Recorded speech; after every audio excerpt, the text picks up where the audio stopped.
Termino con el principio de precaución. ¿Qué es el principio de precaución? El principio de precaución tiene dos vertientes. Las precauciones al momento que hago un ataque y las precauciones que tengo que considerar cuando voy a recibir un ataque.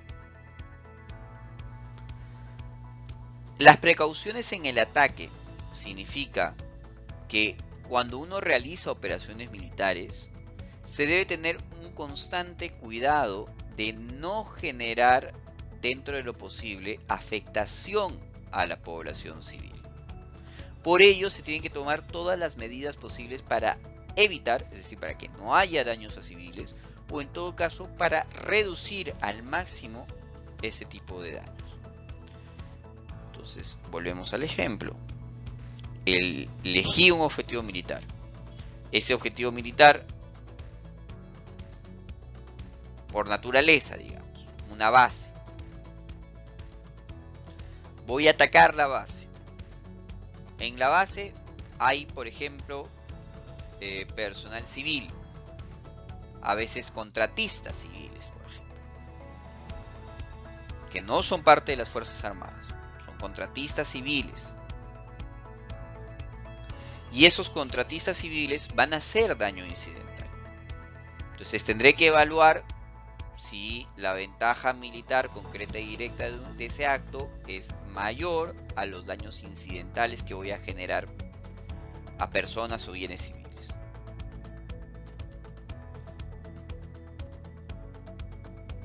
Y una vez que hago esa evaluación, tendré que pensar, ok, sí, mi ventaja militar concreta y directa es mayor que los daños a bienes o personas civiles. Entonces la pregunta que tengo que hacerme es ¿cómo reducir al máximo esos daños? O en todo caso, el ideal es que no haya daños. Entonces si puedo evitar que hayan esos daños, tomaré esa decisión para evitar que hayan esos daños.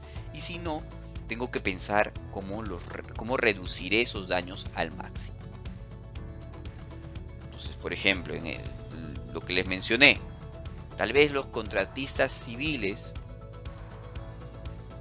se retiran a las 6 de la tarde y no hay ninguna diferencia en cuanto a capacidad militar o en cuanto a la ventaja militar que va a generar el ataque si lo hago a las 5, a las 6 o a las 7. Entonces si aquellos civiles que van a estar cerca de la zona del ataque se retiran a las 6, entonces ataco a las 7. Solo un ejemplo. Yo sé que pueden haber muchas circunstancias, tal vez por algún motivo no es lo más adecuado atacar a las 7. Eso es ya todo un elemento que al momento de la planificación de un ataque se tiene que considerar. Yo estoy poniendo solo un ejemplo bastante sencillo para que puedan ustedes entender hacia dónde va la idea de precaución. Entonces no ataco a las 6, ataco a las 7, ya no hay afectación a civiles, se va a realizar un ataque en el cual o la afectación es mínima o deja de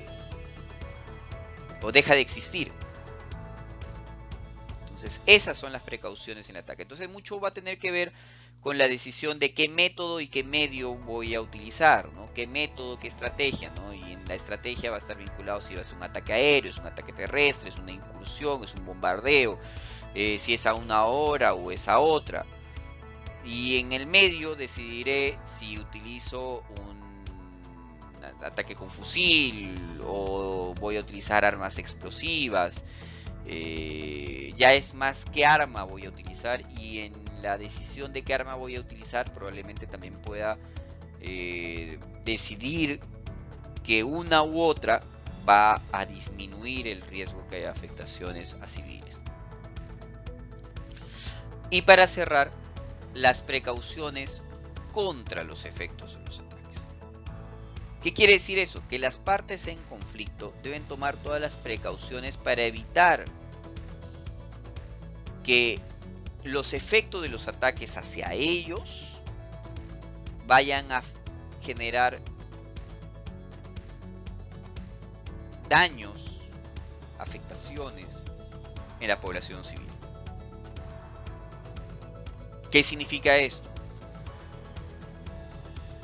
Imagínense nuevamente que está esta base militar y que esta base militar se coloca en medio del barrio más poblado de una ciudad. Esta base militar, que es un objetivo militar por naturaleza, está poniendo en riesgo a todo lo que está alrededor. No significa que es imposible poner esa base allí. En cuanto al principio de precaución, siempre está la posibilidad de la factibilidad, ¿no? O sea, hacer todo dentro de lo posible. Quizás por algún motivo esa base tiene que estar ahí. No lo podemos definir en abstracto. Pero en todo caso, se debería tomar todas las medidas posibles para evitar que un objetivo militar genere, porque el ataque va a recibir un ataque en algún momento, genere afectaciones a bienes o personas civiles, ¿no? Entonces, por ejemplo, otro ejemplo es la idea de utilizar uniformes. El utilizar uniforme hace que se pueda identificar quién es parte del conflicto de quién no lo es.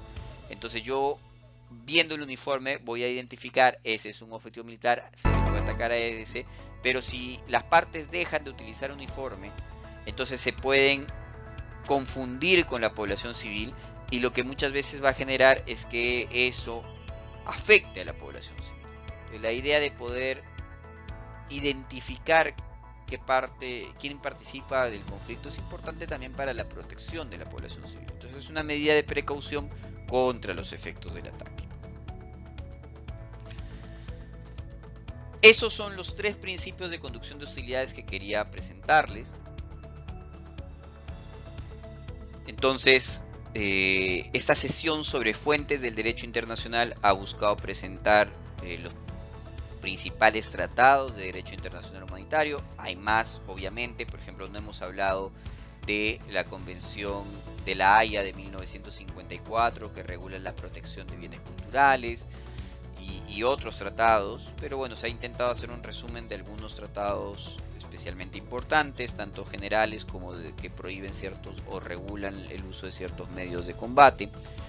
Hemos hablado de las normas consuetudinarias, la costumbre jurídica, la relevancia de la costumbre jurídica, y hemos cerrado con los principios del DIH, en particular con 3 principios: el principio de distinción, el de proporcionalidad y el de precaución.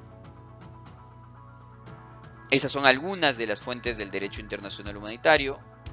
Espero que esta sesión les haya sido útil y que haya despertado en ustedes el interés por conocer un poco más sobre el derecho internacional humanitario, una rama fundamental para evitar el sufrimiento de las personas que no están participando en las hostilidades y que requieren protección de los estados, de los portadores de armas y de la comunidad internacional en su conjunto. Muchas gracias.